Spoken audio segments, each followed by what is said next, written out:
Hey everybody, welcome to part 2 of the unwrapping. So just like I mentioned in the previous video, I'm going to go ahead and just speed up the rest of this. I'm pretty much just going to go down this list right here and just sort of unwrap everything and get it to the same stage that we did with all of the wood pieces here. So sit back, relax, and enjoy the recording.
Hey everybody, welcome back.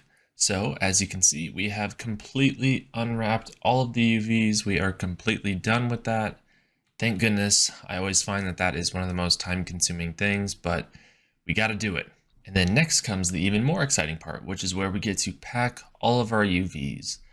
So I know I mentioned before that I wanted to do maybe some separate UVs or do a separate texture sheet for the books, maybe a couple other objects, but after I ended up switching the map size to 4096 and seeing how big I can get my UVs, what that did was essentially made me realize that if we just use a 4K texture, then I think everything will be able to fit inside that one 4K texture. So that's going to be my goal, is to basically just pack everything I can onto one texture sheet, one 4096 texture sheet.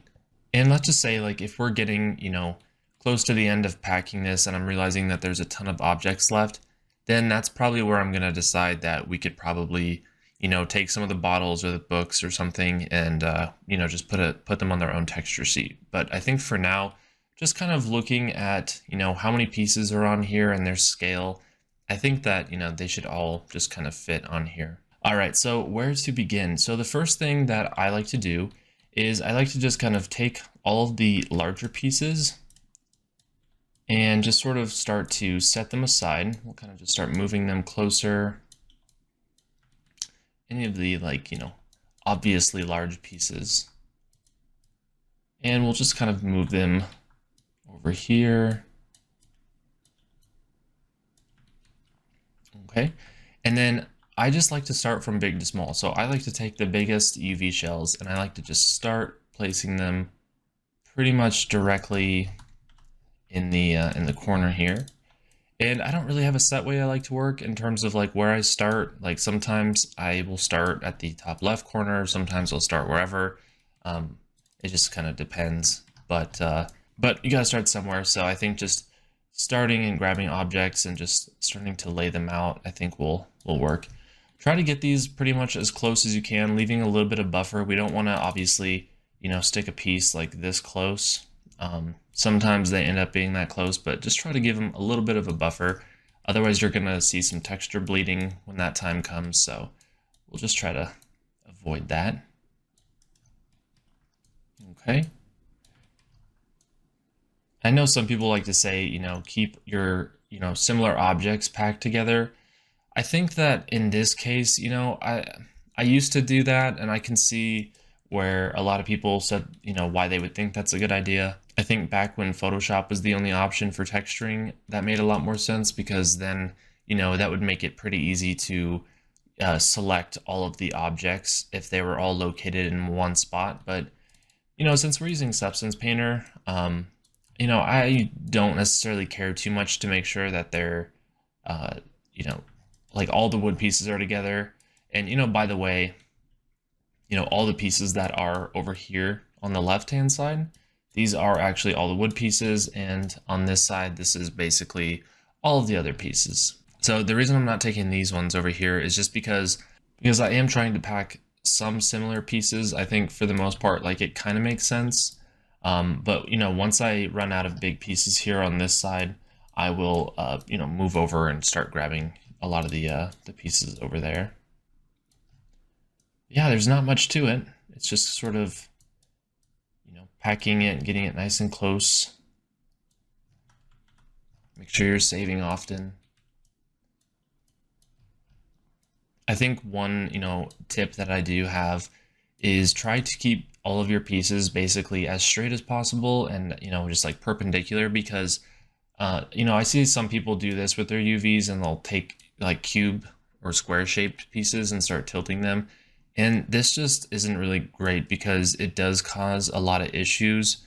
It causes packing issues, and it's just something you want to try to avoid. And also, like, there's certain pipelines that I've worked with that don't allow for that, just simply because, maybe the engine needs to read the textures a certain way for whatever reason. And so it's just good to always try to pack them, as straight as you possibly can, and try not to, no tilting. Try not to tilt any of the pieces. Because, if you come to a point where there's some spaces, there's some gaps in here, and that's okay, because you know, there's so many small little pieces that are going to be able to fit in there. And that's kind of what those gaps are going to be used for. So don't worry if you're not, you know, completely getting them, like some pieces just aren't perfect squares. So the plan for me is to basically unwrap this for a little bit and just sort of, you know, talk a little bit about how I do it. As you can see, you know, I'm doing this as I'm talking, and you know, there really isn't too much to this. I know a lot of people aren't a huge fan of packing maps, but just something we got to do. So I will go ahead and speed up the recording in a little bit. If there's anything I need to mention, I'll go ahead and mention it after. But this is basically how I do it. You know, I don't have any special tricks. I usually just do all of my UVs manually. I'm sure that there are, you know, probably better ways to do this. This is just how I've done it for a while now, and it seems to work. So this is kind of just like Tetris for me, you know, just figuring out where all the pieces need to go. So I'll go ahead and just pack these for just a little bit longer. Let's say like this piece, you know, could easily just kind of turn this on its side and snap it, and then just put it at the bottom here. And you know, areas like this where you have, you know, these big gaps in here, that's totally fine, because again, we're just going to be sticking a lot of smaller pieces inside there.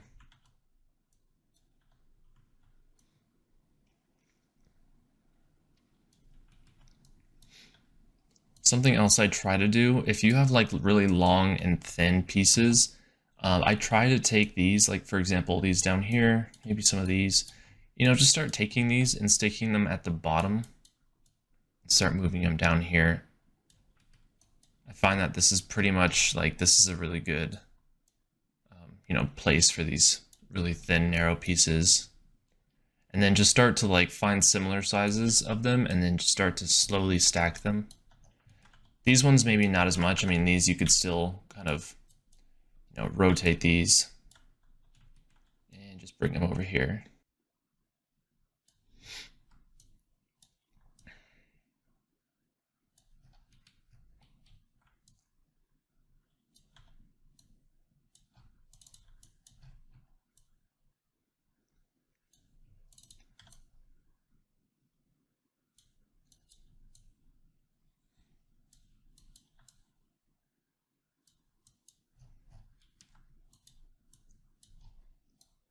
And the nice thing is that I don't think I have any sort of like circular pieces this time, which is kind of nice because those are pretty much like the worst. They take up the most space if you have circles. So thankfully we don't have to deal with that.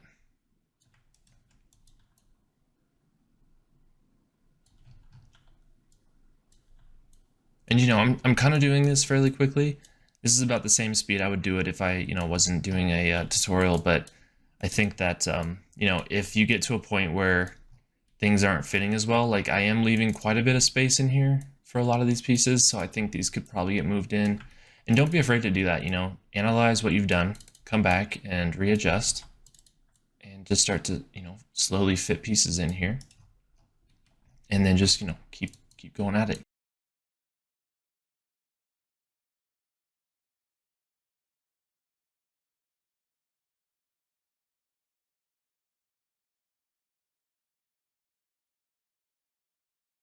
All right, so I've made a lot of good progress here so far, so I'm gonna go ahead and speed up the recording. And if I run into any kind of snags or anything, I'll make sure to mention that, or if there's something I missed, I will, of course, as always, you know, mention that later on and talk about it. But for now, I mean, this is basically it. So I will see you all in a little bit.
right, everyone. So as you can see, I've gone ahead and I've packed all this up, and you can see that we have this really kind of unfortunate big hole right here with all of these smaller pieces. And one thing you might have noticed me doing was I started to take all of these like smaller pieces as I was packing them, and you can see I started kind of like dumping them into the center here.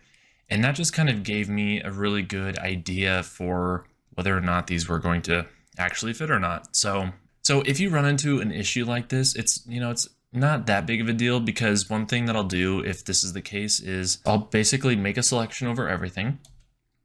And then I'm going to go ahead and just take my pivot by hitting D, and I'm going to move it up here, and I'm going to snap it. And then I'm just going to basically scale everything up. And the amount I'm scaling it is sort of arbitrary, because I know that I have to fill this amount of space in here.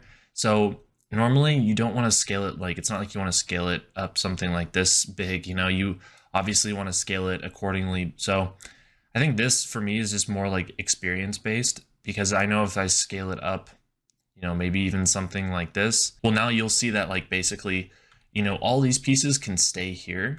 And then I just need to start going in and shuffling all of the pieces that got off the 0 to 1 space.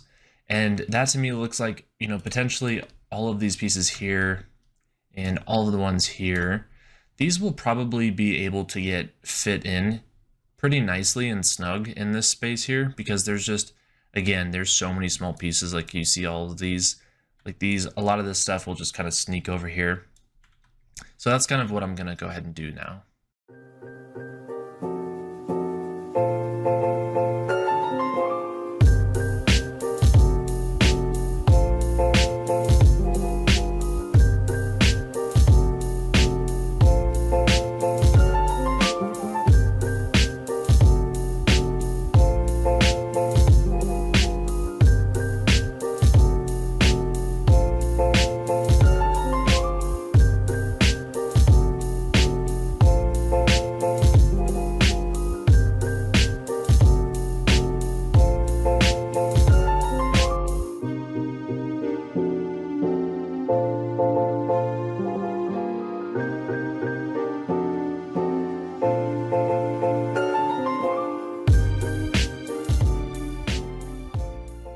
So as you can see, we are almost getting there. We clearly have, quite a bit of space still left over, and, all these pieces are pretty spread out.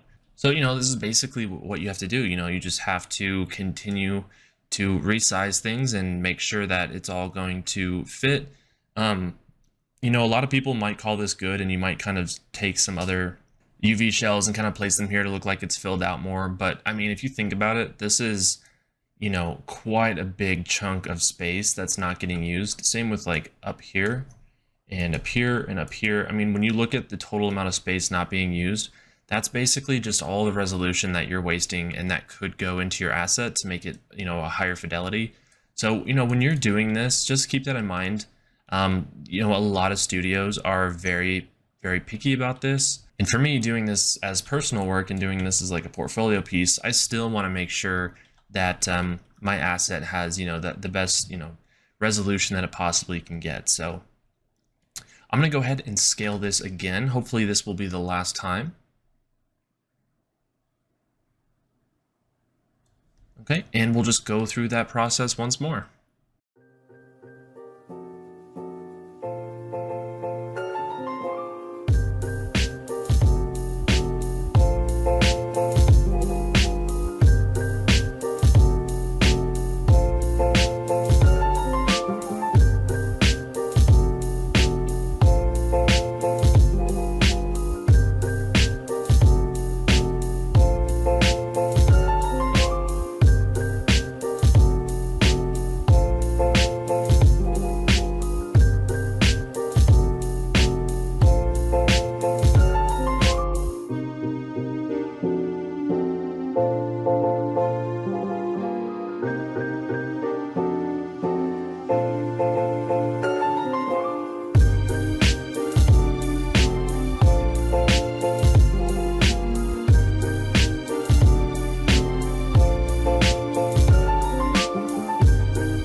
Alright everybody, welcome back. So as you can see, we have completely packed all of our UVs into the 0 to 1 space. So one of the pieces of advice that I wanted to give you that I sort of felt, and I've felt in the past, is you know that you're on the right track if you kind of zoom out, if you still have pieces left over. If you're scared they're not going to fit, you're probably on the right track, because if you're fearful of not having enough space, that could just mean that you're utilizing the space so well. Like in this case, there's not a whole lot of room. There are definitely still some gaps, and to be honest, I probably wouldn't take this any further professionally or personally, just because I think that this is pretty much maximizing the space pretty well. However, I have seen in some certain cases where some companies, like, they'll look at something like this and they'll point out all of the negative space and they'll want that filled up. So just keep that in mind. But honestly, if I saw this, if this got put in front of me and I had to judge it, I would give this a good score, just because it is utilized really, really well. If you noticed, I didn't stretch or scale or do anything to any of the pieces.